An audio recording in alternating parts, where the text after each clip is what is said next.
Very very warm welcome guys. आज मैं निशांत कपूर एक बार फिर से आपके सामने आपके अपने PWUGC नेट में आपका बहुत बहुत स्वागत करता हूं। और यहां पर मैं लेकर आया हूं एक और नया सेशन, एक और खूबसूरत सेशन, एक और पराक्रम नेट दिसंबर 2024। क्योंकि अब एक नई जर्नी स्टार्ट होने वाली है, अब एक नया सफर हमने तय करना है और एक बार फिर से कोशिश करनी है कुछ नया, कुछ बेहतरीन, कुछ लाजवाब करने की। आपको फिर से इकट्ठा करना है, फिर से हमने जो है एक दिशा में चलना है और फिर से हमने एग्जाम क्रैक करने की कोशिश करनी है। तो सबसे पहले very very good afternoon to everyone guys, जितने भी लोग मेरे साथ बैठे हैं। सबसे पहले very very good afternoon to everyone, जितने भी लोग मेरे साथ बैठे हैं। आई होप आप सब लोग बहुत अच्छे हैं और बहुत बढ़िया तरीके से आपकी प्रिपरेशन जो है चल रही होगी और हम एक एक करके कुछ नया, कुछ बेहतरीन, कुछ लाजवाब सेशन आपके सामने रखने की कोशिश करेंगे। तो गाइज यहां पर कोशिश आज इस प्रकार रहेगी कि किस तरीके से आपका एग्जाम, जी हां, वेरी वार्म वेलकम, रोम रोम सारे ने वो कहते हैं ना राम राम। अच्छा चलिए, तो आप सभी का बहुत बहुत स्वागत गाइज। और यहां पर एक एक करके हम कुछ नया, कुछ बेहतरीन, कुछ लाजवाब, कुछ शानदार रखने की कोशिश करेंगे और देखते हैं कि कहानी कहां तक पहुंच पाती है। सो क्या आप सभी को मेरी आवाज आ रही है guys? Everyone in the comment section. Okay भाई, वही कुछ पुराने नाम मुझे दिख रहे हैं कि मतलब वो तैयार है ना, कुछ और नया सीखने के लिए, कुछ और बेहतरीन, लाजवाब, शानदार सा करने के लिए। So all the very best guys. आपका बहुतों के नाम मैं जानता हूं, मैं एक का नाम लेना चाहूंगा यहां पर। Tabrez Alam, Deepshika Ahirwar, Aarti Jatav, Priya, Surendra Kumar, Sonu English, Mansi Agarwal and everybody else. तो जी हां, सभी लोगों को मेरी आवाज आ रही है guys? Okay, that's very very good. Nikita Mittal and everybody else, आप सभी का बहुत बहुत वेलकम हमारे सेशन में।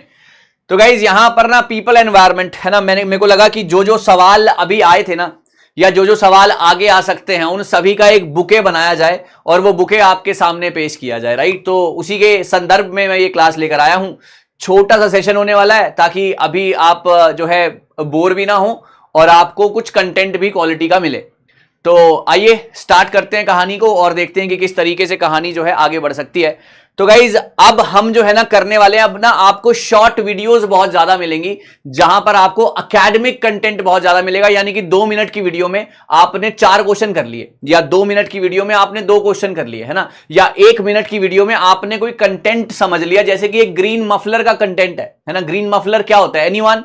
पीपल एनवायरनमेंट की क्लास है ना, तो ग्रीन मफलर का एक कंटेंट था, एक टॉपिक है, छोटा सा टॉपिक है। तो वो क्या है? सॉइल इरोजन क्या है ना, आपको शीट इरोजन क्या है, रिल इरोजन क्या है। तो ये छोटी छोटी सी बातें आपको पता चलने वाली हैं, जिससे आपको बहुत ज्यादा मजा आएगा इस बार सेशन का हिस्सा बनने में, जो दिसंबर के लिए होने वाला है। मतलब इतना सारा कंटेंट मैं आपको दूंगा, आप कहोगे कि यार इसके बाहर से पेपर आ ही नहीं सकता। तो ये मेरी स्ट्रैटेजी रहने वाली है। सबको बता दिया, जिसको कॉपी कर रहा है वो कॉपी भी कर लेना, जो लोग मुझे सुन रहे होंगे। चलिए, तो गाइस सबसे पहले पीपल एनवायरनमेंट की क्लास है, तो आने वाले समय में आपको बहुत सारे एकेडमिक ट्रिक्स मैं आपको देने वाला हूं, है ना। जैसे कि मैंने ऑलरेडी आपके सामने SDG MDG की ट्रिक रखने वाला हूं मैं, जो मैंने अभी ऑलरेडी रखी भी है, राइट। इसके अलावा मैंने और भी आपको चैनल्स के नाम याद कराए थे, है ना, चैनल्स के नाम याद कराए थे। तो बहुत सारी ऐसी चीजें, राइट। नॉइस पोल्यूशन को कंट्रोल करने के लिए, उसको कर्ब करने के लिए ग्रीन मफलर, जब आप ट्रीज की एक रोज लगाते हैं रोड के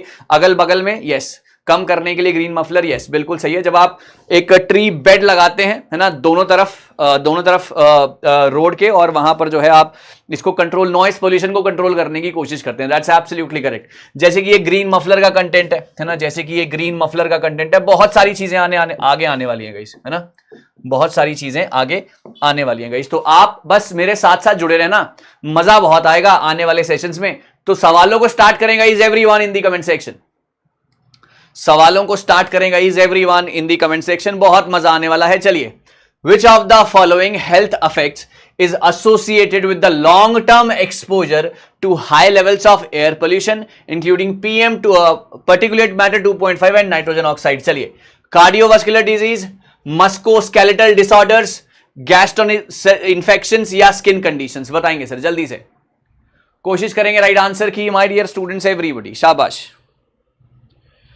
कोशिश करेंगे राइट आंसर्स की माय डियर स्टूडेंट्स एवरीवन। चलिए, यहां पर मैंने चला दिया है पोल और ट्राई करते हैं राइट आंसर्स कहां तक पहुंच पाएंगे बच्चों। शाबाश, okay okay guys, that's very very good, बहुत ही बढ़िया। राइट आंसर्स की कोशिश करते हैं, राइट आंसर्स की कोशिश करते हैं और देखते हैं कि कहानी कहां तक पहुंच पाएगी। Okay guys, that's very very good यार, शाबाश, जानदार, शानदार परफॉर्मेंसेस भाई, वाह क्या कहने हैं आपके। ओके ओके जी हाँ, बिल्कुल सही है सर। यहां पर पर्टिकुलेट मैटर 2.5 एंड बहुत बढ़िया यार, पर्टिकुलेट मैटर 2.5 और नाइट्रोजन ऑक्साइड से क्या होगा, कार्डियोवास्कुलर डिसीजेस की तरफ आप ज्यादा प्रोन हो जाएंगे, आपको हार्ट अटैक के खतरे ज्यादा हैं, आपको स्ट्रोक्स के खतरे ज्यादा हैं, और भी बहुत सारे रेस्पिरेटरी डिजीजेस भी होते हैं इससे, लेकिन सबसे ज्यादा अगर बात कही जाएगी तो आपके दिल पर जो है बहुत ज्यादा इसका अफेक्ट होने वाला है। Right answer is cardiovascular disease. +2 to everyone in the comment section guys. मजे ही मजे भाई, बहुत बढ़िया, बहुत बहुत बढ़िया, शानदार जानदार performances, that's very good. Let's proceed, यहां पे पढ़ लेते हैं। देखो यार, लॉन्ग टर्म एक्सपोजर अगर high level of air pollution का होता है आपको, PM 2.5 या नाइट्रोजन ऑक्साइड का, कार्डियोवास्कुलर डिसीज होता है, heart attack, strokes, hypertension, respiratory disease भी होते हैं जैसे कि एस्थमा वगैरह, लेकिन सबसे ज्यादा अगर प्रोन होगा, सबसे ज्यादा अगर प्रोन होगा तो वो आपके दिल पर सबसे ज्यादा इस पोल्यूशन का, इस एयर पोल्यूशन का अफेक्ट पड़ने वाला है। The right answer is A part, that is cardiovascular disease. +2 to everyone. चलिए proceed. What pathological effects does hydrogen cyanide have on human beings? Headache होने वाला है आपको, है ना, हेडेक होने वाला है, dry throat, in distinct vision, dysfunction of nerve sales. Come on guys, बहुत बढ़िया। राइट आंसर्स की कोशिश हर बच्चा करे, राइट आंसर्स की कोशिश हर बच्चा करेगा। पोल मैं चला रहा हूं, है ना, पोल मैं चला रहा हूं और राइट आंसर मैंने यहां पर लगा दिए गाइस। कम ऑन एवरीवन, शाबाश, वेरी गुड आफ्टरनून गाइस, बहुत बढ़िया।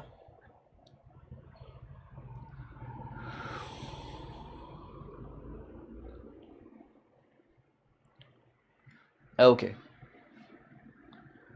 बहुत ही बढ़िया गाइस, बहुत ही बढ़िया। राइट आंसर्स सभी के आने चाहिए, यस, राइट आंसर्स सभी के आने चाहिए, दैट्स वेरी वेरी गुड यार। अच्छा, राइट आंसर्स यस भाई, यहां पर जो है कहानी गलत हो गई, है ना, यहां पर जो है कहानी गलत हो गई। राइट आंसर है इसका यस, आपको यहां से राइट आंसर है इसका C part. Okay, right answer is C part. 95% नहीं सर, जो हाइड्रोजन साइनाइड है ना, ये बहुत ही तगड़ा एक एयर पोल्यूटेंट है ना, ये बहुत ही तगड़ा एक एयर पोल्यूटेंट है, ये एयर पोल्यूटेंट बहुत तगड़ा है, नंबर 1। दूसरी बात, नहीं यार, डी नहीं है इसका आंसर, एयर पोल्यूटेंट बहुत तगड़ा है। और ये कहां से आता है सर? ये इंडस्ट्री से सबसे ज्यादा दिखाई देता है ना, इंडस्ट्री से सबसे ज्यादा दिखाई देता है। और इसके आने से आपको सिर में दर्द हो सकता है, आपका गला सूख सकता है, आपकी विजन खराब हो सकती है और आपके नर्व सेल्स काम करना बंद कर सकते हैं। Right answer is C part guys. तो इस बात को जरा ध्यान से समझना, बहुत ही डेडलीस्ट, बहुत ही major air pollutant hydrogen cyanide है ना, इंडस्ट्रीज, राइट, इंडस्ट्रीज से ये पॉप आउट होता है, वहां से निकाला जाता है और इसमें आपका हेडेक और ये सारी की सारी चीजें देखने को मिल सकती हैं। आइए समझते हैं, यहां पर देखिए, is a major air pollutant released from the blast furnaces से निकलता है, फ्यूमिगेशन से निकलता है, केमिकल इंडस्ट्रीज से निकलता है, कैन लीड टू हेडेक हो सकता है, dry throat, instinct vision, indistinct vision या dysfunctions of nerve cells. Yes, right answer is this. I hope it's clear to everyone guys. +2, कोई दिक्कत नहीं है यार, सवाल कुछ बेहतरीन, कुछ शानदार, कुछ जानदार देखने को ऐसे ही मिलते रहेंगे। चलिए आगे बढ़ते हैं गाइस, कुछ और नया, कुछ और बढ़िया सवाल एक और रखने की कोशिश करते हैं। ओके, एक और नया रखने की कोशिश करते हैं। चलिए, हाँ जी सर, इसको बनाइए, मिस्ट, डस्ट, स्मोक या फ्यूम, यहां पर किस तरीके से इसको लगाना है, +2 के लिए सवाल है। राइट आंसर्स सभी के आने चाहिए गाइस। ओके ओके, चलिए, right answers guys, come on, poll मैं चला रहा हूं। ओके, राइट आंसर्स मैं चलाने की कोशिश कर रहा हूं और हर बच्चा ट्राई करता रहे, कुछ नया, कुछ बेहतरीन आपको यहां से मिलता रहेगा। ओके, बहुत बढ़िया भाई, बहुत बढ़िया। ओके, पोल मैं चला रहा हूं, पोल मैंने चला दिया है। Okay, come on guys, come on, शाबाश शाबाश, बहुत ही बढ़िया यार, बहुत ही बढ़िया। ओके, भाई इससे ना अगर मैं आपकी जगह होता तो मैं ये ढूंढता, अगर मैं आपकी जगह होता ना तो मैं इसका ढूंढता, स्मोक का। एब्सोल्युटली राइट आंसर्स आ रहे हैं गाइस स्क्रीन के ऊपर। बहुत बढ़िया यार, बहुत बहुत बढ़िया, शानदार शानदार शानदार। Okay, the right answer is guys B part and you can see 95% people are correct. Sir superb answers. अगर मैं यहां पर देखता हूं तो मिस्ट क्या होता है भाई? वाटर ड्रॉपलेट्स होते हैं, है ना, लिक्विड ड्रॉपलेट्स, राइट, पानी की जो है बूंदें।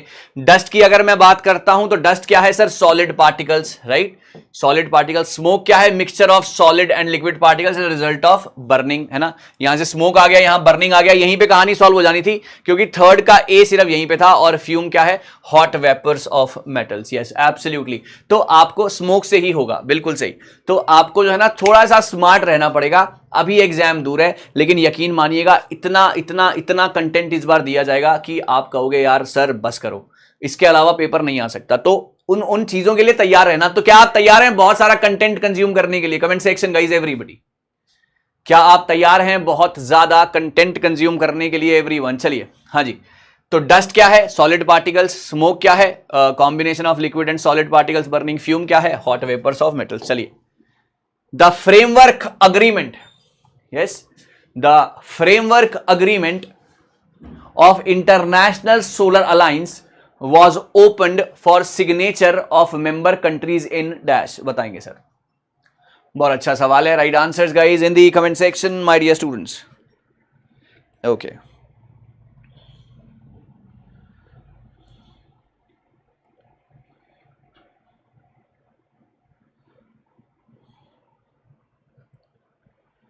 ओके, ओके गाइज, चलिए बहुत अच्छा, स्टार्ट करते हैं। राइट आंसर्स देने की कोशिश रहेगी गाइज। चलिए, very good very good very good, शाबाश शाबाश शाबाश, बहुत बढ़िया।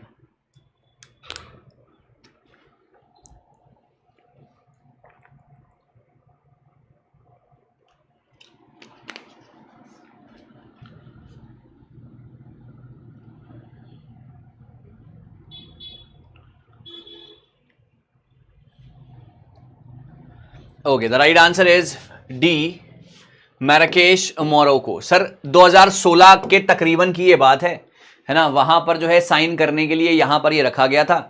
इसके अलावा जो इसका मेन चीज है, ये इंटर गवर्नमेंटल चीजें होती हैं।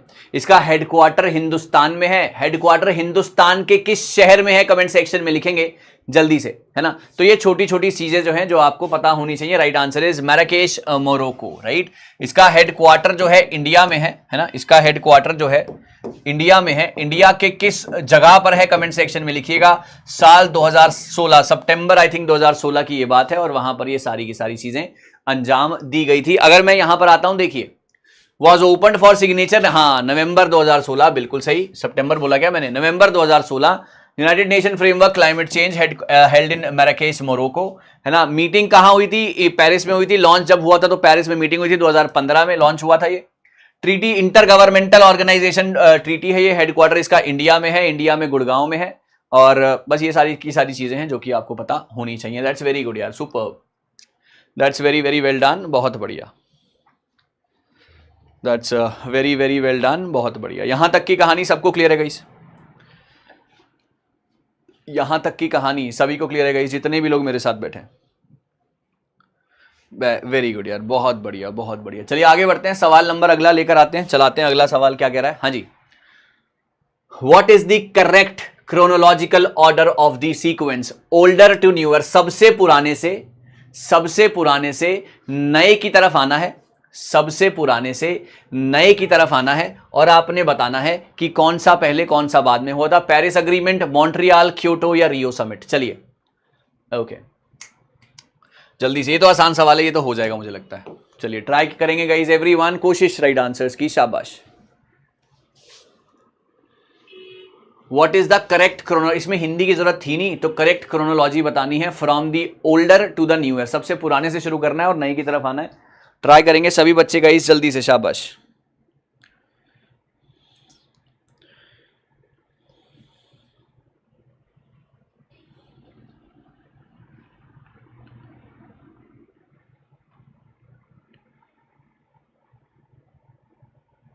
Okay guys, right answer yes. नहीं नहीं नहीं नहीं नहीं, आर यू श्योर? भाई सबसे पहले जो था आपका, सबसे पुराना है गाइज आपका मॉन्ट्रियल प्रोटोकॉल। Montreal protocol 1987। क्या मैं ठीक कह रहा हूं? राइट आंसर इसका बी पार्ट है। 12%, 12.5%। नहीं नहीं नहीं, सबसे पहले आएगा सर आपका मॉन्ट्रियल प्रोटोकॉल, दैट इज 1987। फिर आएगा 1992 रियो समिट, है ना, 1992। ओके, फिर आएगा आपका क्योटो, फिर आएगा पेरिस, मतलब फिर आएगा आपका क्योटो, दैट इज 1997। और फिर ये 2015 में पेरिस अग्रीमेंट। देखिए यहां पर देखिएगा इसे, Montreal protocol protected the ozone layer, है ना, ओजोन डिप्लीशन के लिए आया था। ओके, ओजोन डिप्लीशन के लिए आया था। बहुत बढ़िया काजल देवी, ब्रिलियंट ब्रिलियंट काजल। 87, 97 नहीं, 87 देन 92 आएगा ना पहले Kajal, then 97 then 2015, that's very good. तो यहां पर आप देख सकते हैं 1987 में आया था। फिर आप ये देखिए United Nation earth summit Rio में हुआ था, Rio summit Brazil 1992, that's absolutely correct. Kyoto protocol सब कुछ सबको पता है, ये किसके लिए आया था? ग्रीन हाउस गैस एमिशन के लिए 1997। और लास्ट में Paris agreement, that is at 2015। Yes absolutely right sir, कहानी समझ गए, B part is the right answer. तो सर ये छोटी छोटी गलतियां जो कि एग्जाम में ना हो तो बढ़िया रहेगा, है ना, ये छोटी छोटी गलतियां जो कि एग्जाम में नहीं होंगी तो काफी ठीक रहेगा।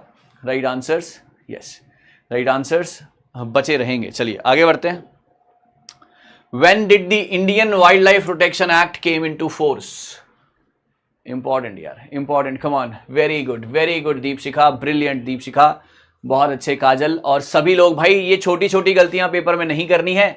When did the Indian Wildlife Protection Act come into force? 62, 52, 72, 82। चलिए जल्दी से, शाबाश गाइस, जल्दी से शाबाश गाइस, बहुत बढ़िया। राइट आंसर्स सभी बच्चे देंगे और कोशिश करेंगे। ओके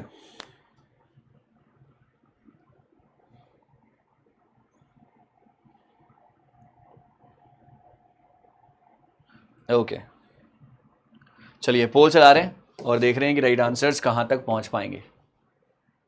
ओ बहुत बढ़िया यार, बहुत सही बहुत सही बहुत सही।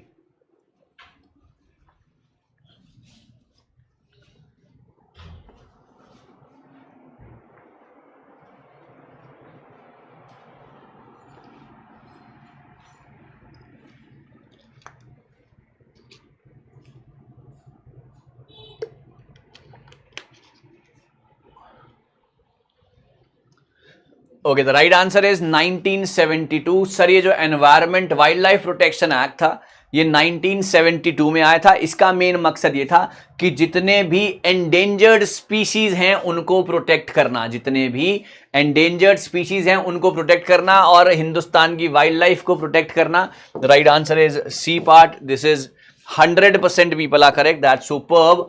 केम into force 1972, legal framework wildlife in India को प्रोटेक्ट करना, एंडेंजर्ड स्पीशीज को प्रोटेक्ट करना और मल्टीपल चैलेंजेस जो वाइल्ड लाइफ के अंदर आ रहे हैं उनको एड्रेस करना। Right answer is absolutely right sir, superb superb, बहुत अच्छे बहुत अच्छे बहुत अच्छे। I hope it's clear to everyone. हर बच्चा क्लियर है, हर बच्चा बिल्कुल सेटिस्फाइड है, किसी के मन में कोई भी डाउट नहीं है, किसी के मन में कोई भी डाउट नहीं है ना? किस लिए होता है ये भी आपको पता होना चाहिए। इंडिया का पहला state UT to release a climate change action plan is question mark. India's first state UT to release a climate change action plan is dash, बताएंगे सर।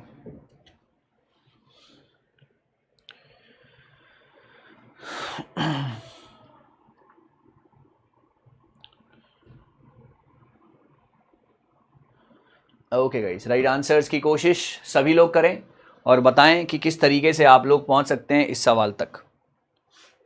ओके चलिए चलिए, बहुत अच्छे, बहुत बढ़िया बहुत बढ़िया बहुत बढ़िया। Okay, right answer is this. कोशिश करेंगे कि क्या लग रहा है कि क्या हो सकता है गाइस, शाबाश।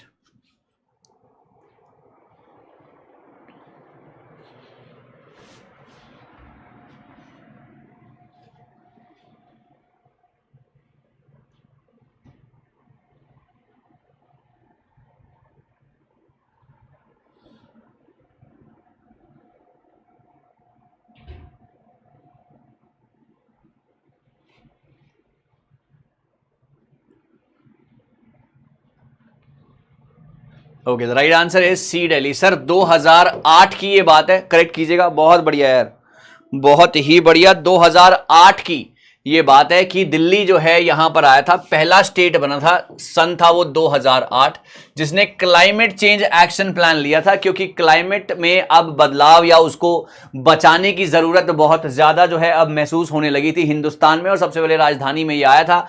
Delhi was the first state to release the climate change action 2008, बिल्कुल सही। 2010 तक 6 स्टेट्स मिल गए थे। फ्यूचर प्लान्स और प्रोग्राम्स लेकर आएंगे कि क्लाइमेट मिटिगेशन की, क्लाइमेट में होने वाली खराब तब्दीलियों में, है ना, जो चेंज होना था उसको प्रोटेक्ट करके रखना, उसको कंट्रोल में करके रखना, इतनी ज्यादा तब्दीली ना हो जाए कि इंसान उससे बहुत ज्यादा ग्रस्त हो जाए, परेशान हो जाए। तो इसलिए दिल्ली पहला स्टेट बना था। 2010 तक आते आते 6 और स्टेट ऐसे आ गए जिन्होंने यहां पर जो है कोशिश की कि क्लाइमेट एक्शन मिटिगेशन जो है, क्लाइमेट मिटिगेशन से हम थोड़ा सा अपने आप को वो कर सकें। चलिए बहुत अच्छे, आगे बढ़ते हैं। सर अगर वो तब आया था और वाइल्ड लाइफ आया था 72 में, तो protection act, environment protection act कब आया था sir? This is very important question, try करेंगे राइट आंसर्स के लिए माय डियर स्टूडेंट्स, शाबाश। ओके, बहुत बढ़िया।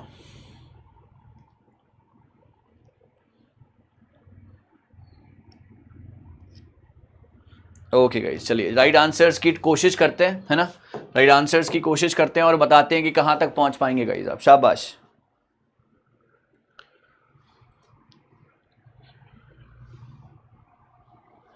बहुत बढ़िया।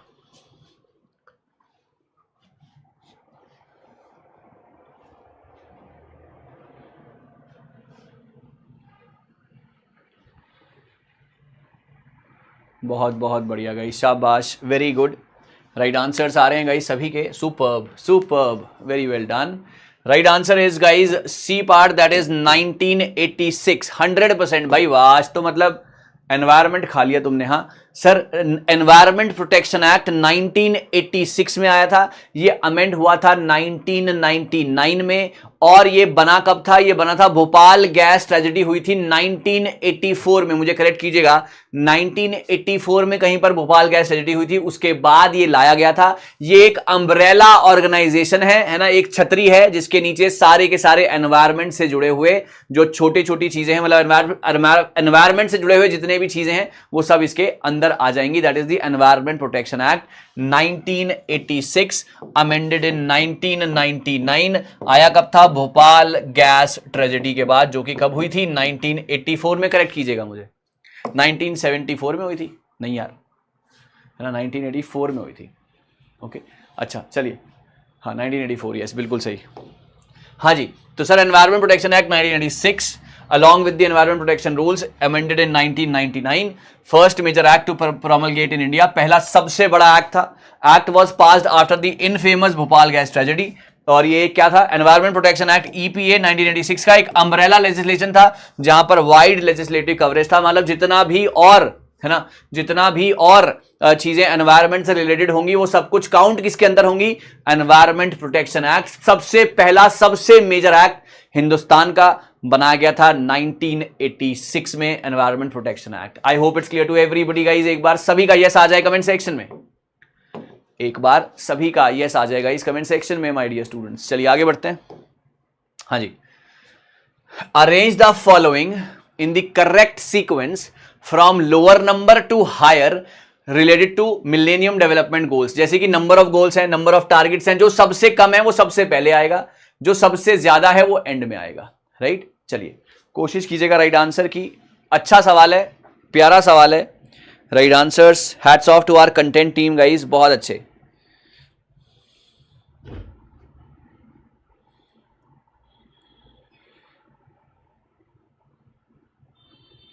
ओके, चलिए बहुत बढ़िया, पोल चलाते हैं और ट्राई करते हैं राइट आंसर्स गाइस। यस,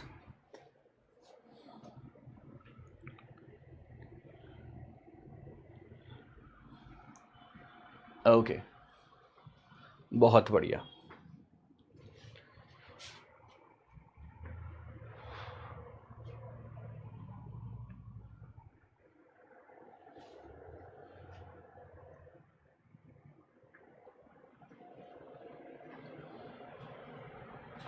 बहुत सही guys, right answer is 2, that is ABCD, 77% are correct.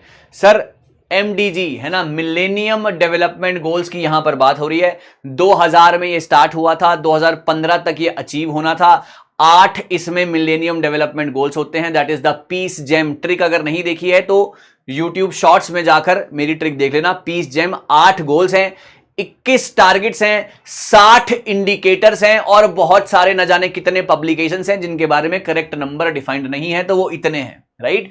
तो यहां पर अगर मैं बात करता हूं, number of goals is 8, number of targets is 21 and number of indicators is 60 and they are many, है ना। तो right answer is B part, that is ABCD। 2000 से 2015 तक ये आना चाहिए था, मतलब अचीव होना चाहिए था। इट इज नॉट एब्सोल्यूट, है ना, यानी कि अगर इतना परसेंटेज हम अचीव कर लेते हैं चीजों में तो यानी कि वो चीजें बहुत ज्यादा ठीक हैं, है ना, वो हमने मतलब उसमें जी लिया है। देखिए सर, ग्लोबल चैलेंजेस है जैसे कि पावर्टी, एजुकेशन, हेल्थ के ऊपर काम करना था, 8 होते हैं। पीस जेम की एक ट्रिक है, जिसने नहीं देखी है वो जरूर जाकर देख लेना, peace gem. 21 target across the SDGs, 8 MDG sorry, और नंबर ऑफ इंडिकेटर्स हैं। पब्लिकेशंस बहुत सारे हैं, पब्लिकेशंस बहुत सारे हैं। Yes, absolutely correct. I hope it's clear to everyone guys, जितने भी लोग बैठे हैं। चलिए आगे बढ़ते हैं, सवाल number next. Which one of the following millennium development goals is about ensuring environmental sustainability. Sir, environmental sustainability का कौन सा मिलेनियम डेवलपमेंट गोल्स है? यहां से आप देख सकते हैं पीस जेम। चलिए लिख दिया मैंने। अब बताइए एनवायरमेंट का कौन सा है सर? ये वाला है कि ये वाला है सर? ऑप्शन में अब आप समझदार हैं, आप कर लेंगे सर इसको। चलिए बहुत बढ़िया बढ़िया बढ़िया, मैंने लिख के दे दिया सर। अब तो गलती नहीं होनी चाहिए, अब तो 100% ही आना चाहिए गाइस यहां पर। Come on everybody.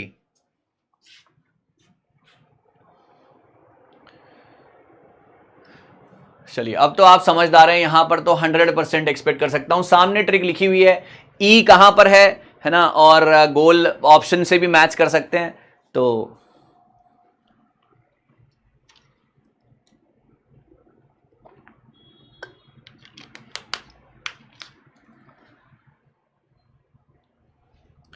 okay, right answer is sir C part, that is this 100%, that is what I am expecting। जी हाँ, एनवायरमेंटल सस्टेनेबिलिटी का मतलब यह है कि आपने प्रेजेंट में तो एनवायरमेंट का सही से इस्तेमाल करना है, but without compromising the need of the future. तो इस तरीके से आपने एनवायरमेंट सस्टेनेबिलिटी बनाकर रखनी है। So the right answer is 3, that is goal 7।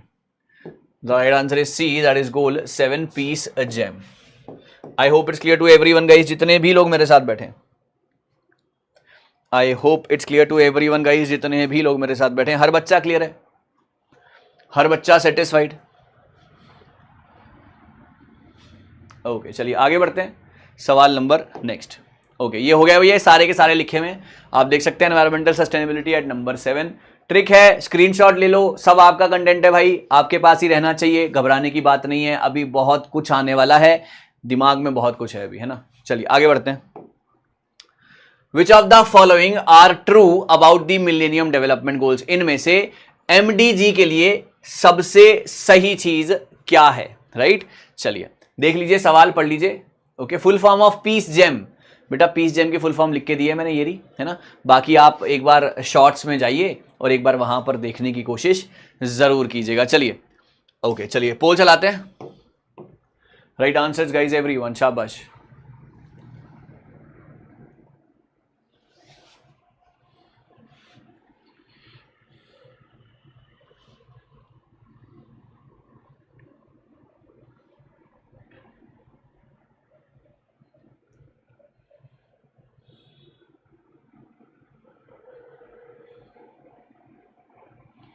Okay guys, that's very good यार, बहुत बढ़िया, superb.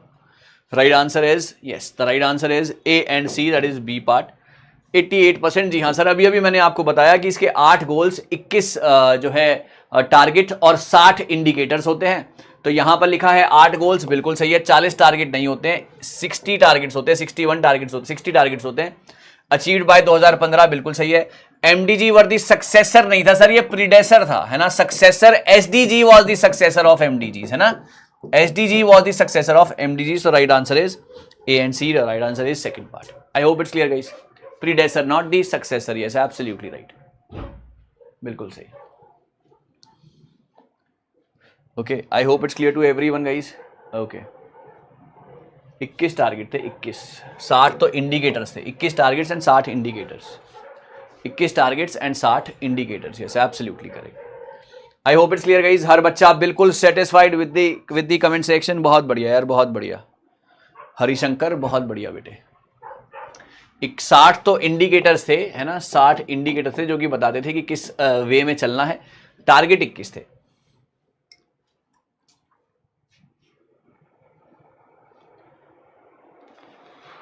I hope it's clear, guys. चलिए आगे बढ़ते हैं. सवाल नंबर नेक्स्ट हो गया. चलो ओके. हाँ जी. Which of the following factors contribute most significantly to soil pollution. बताएंगे सर, इनमें से कौन से फैक्टर सॉइल पोल्यूशन के लिए सबसे ज्यादा जो है इंपैक्ट डालते हैं. चलिए गाइस, शाबाश. ट्राई करेंगे सभी बच्चे राइट आंसर्स के लिए.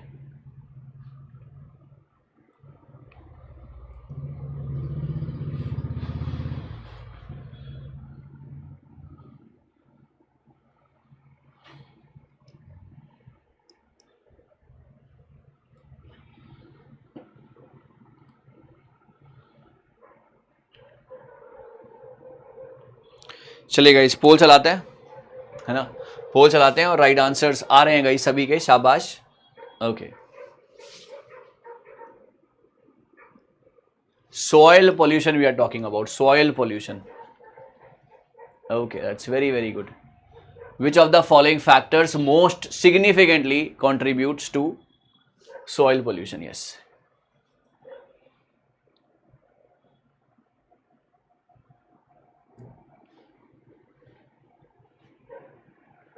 बहुत बढ़िया यार, बहुत ही सही. राइट आंसर है इसका C part. Rap most significantly, सबसे ज्यादा कंट्रीब्यूशन अगर किसी का है तो है इंडस्ट्रीज का वेस्ट डिस्चार्ज होना. That is the major contributor, है ना. इंडस्ट्रीज का वेस्ट डिस्चार्ज होना वो सबसे बड़ा कंट्रीब्यूटर है ना. मैंने हमेशा कहा है कि रैपिड इंडस्ट्रियलाइजेशन, मैंने अपने क्लासेस में काफी बार ये बात दोहराई है कि rapid industrialisation and rapid urbanisation and lack of awareness, ये 3 सबसे बड़े कारण हैं आपके हर किसी टाइप के पॉल्यूशन के लिए, है ना. तो rapid industrialisation and rapid urbanisation, ये दोनों के दोनों बहुत बढ़िया, बहुत इंपॉर्टेंट तरीके हैं. तो अर्बनाइजेशन और industrialisation, right answer is C part 1 and 4, the most significant.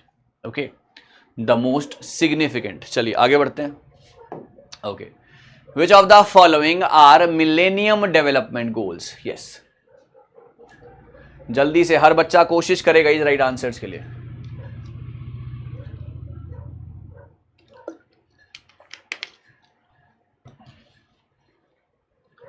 Which of the following are millennium development goals.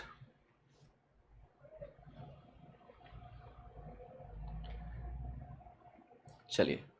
Eradicate extreme poverty and hunger, achieve universal primary education, promote gender equality, ensure environmental sustainability. चलिए poll चलाते हैं और try करते हैं right answers के लिए. शाबाश.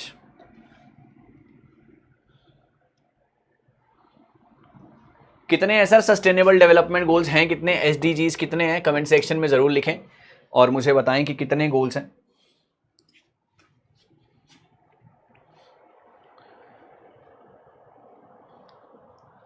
बहुत बढ़िया,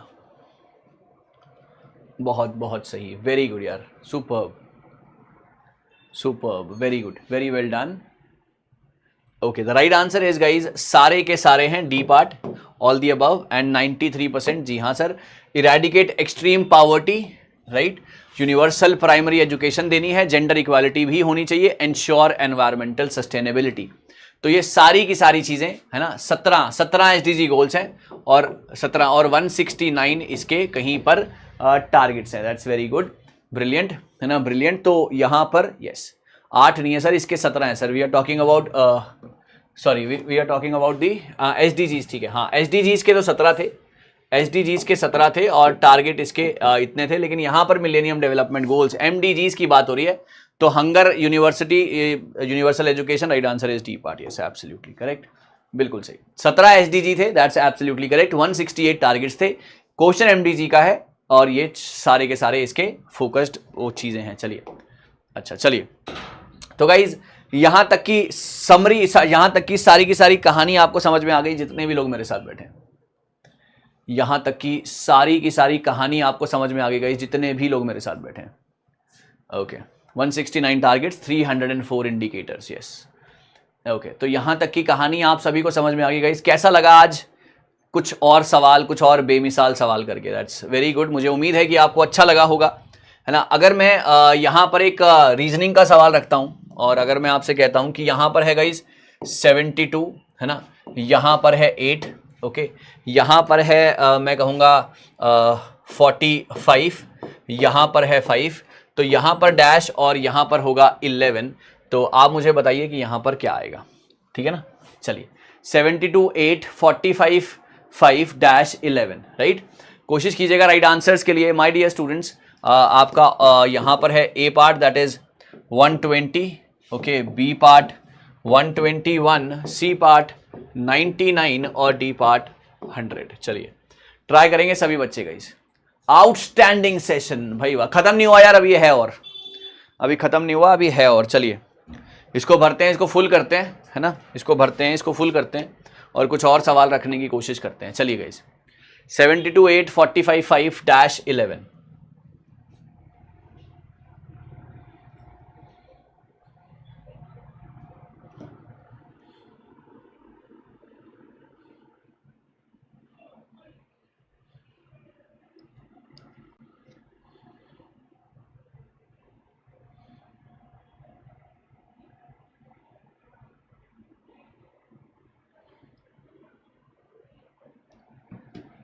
Okay guys, that's very good. Right answer is C part. 100%, that's very good यार। 8 9s are 72, okay, 5 9s are 45 and 11 9s are 99. Right answer is this. I hope it's clear guys, बात समझ में आ गई, okay, I hope it's clear guys। चलिए एक और सवाल करते हैं। अब आप जब इंटरेस्ट ले रहे हो तो चलिए एक और सवाल करते हैं। सवाल ये कह रहा है कि आप मुझे बताइए कि आपके घड़ी में 2 बजकर, है ना, 2:10 हो रहे हैं, तो आप मुझे बताइए कितने डिग्री का एंगल बनने वाला है। आपकी घड़ी में 2:10 हो रहे हैं, आप मुझे बताइए कितने डिग्री का एंगल बनने वाला है। Is it a 100 degree, a part, B 120, C 90 और डी नन? बताएंगे सर। 2:10 कितने डिग्री का एंगल बनने वाला है? Come on guys, waiting for your answers. शाबाश।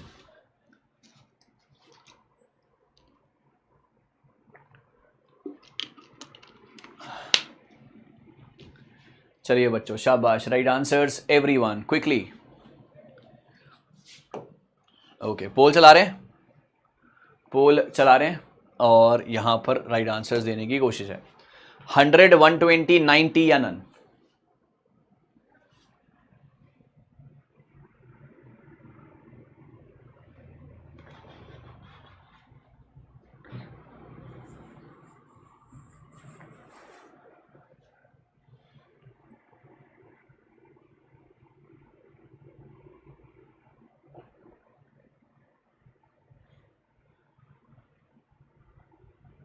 ओके, चलिए। तो गाइज यहां पर है 30H, एक फॉर्मूला है -11/2 मिनट्स। सो 30 इंटू में 2 -11/2 इंटू में 10, दैट इज 32 है ना। और यहां पर गया 5 पर -55, that is equal to 5 degree. Not in the option, right answer is D part, 95%। बात समझ गए? 5 डिग्री बन रहा है, जी हाँ 5 डिग्री ही है इसका answer. That's very good. So guys, अब आने वाला सेशन और ज्यादा बढ़िया होगा। अभी आपको बहुत कुछ देखने को मिलेगा मेरी साइड से यूट्यूब के ऊपर। जैसे जैसे हम आगे बढ़ते जाएंगे, हम वैसे वैसे आपको कुछ और ज्यादा बेहतरीन देते जाएंगे। ये आपके सामने है ना। इसके अलावा अगर मैं आज की समरी की बात करता हूं, है ना, आज की समरी की बात करता हूं, तो आज मैंने आपको कुछ सवाल कराए थे पीपल डेवलपमेंट एनवायरनमेंट से। यहां पर कुछ कंसेप्ट बताए मैंने आपको, है ना, कुछ बढ़िया से सवाल कराए और एंड में कुछ बोनस सवाल भी मैंने आपके सामने रखे। मुझे उम्मीद है कि आपको ये सेशन पसंद आया होगा। आपको ये क्लास कैसी लगी क्लास के सवाल कैसे लगे मेरे को जरूर बताना, और आप अगला ट्रिक कौन सा देखना चाहते हैं, आप अगला ट्रिक कौन सा देखना चाहते हैं मेरे साथ जरूर साझा करना। वो कुछ भी हो, है ना, वो कुछ भी हो, मैं उसको ट्रिक में तब्दील करने की कोशिश करूंगा और आपको बेस्ट टू बेस्ट कंटेंट देने की कोशिश मेरी रहेगी, राइट। और ये है आपका होमवर्क का सवाल। इस होमवर्क के सवाल का जवाब कमेंट सेक्शन में जरूर दीजिएगा, है ना। विच of the following anthropogenic activities has most significant direct impact on human health, correct. तो ये सवाल है, इस सवाल का जवाब जरूर देना है मेरे को कमेंट सेक्शन में। ओके, क्लास कैसी लगी, क्लास के सवाल कैसे लगे, मुझे इंतजार रहेगा। Thank you so very much, it's a pleasure teaching. We'll be meeting again, है ना, we'll be meeting again with some more important, with some more fantabulous questions ahead.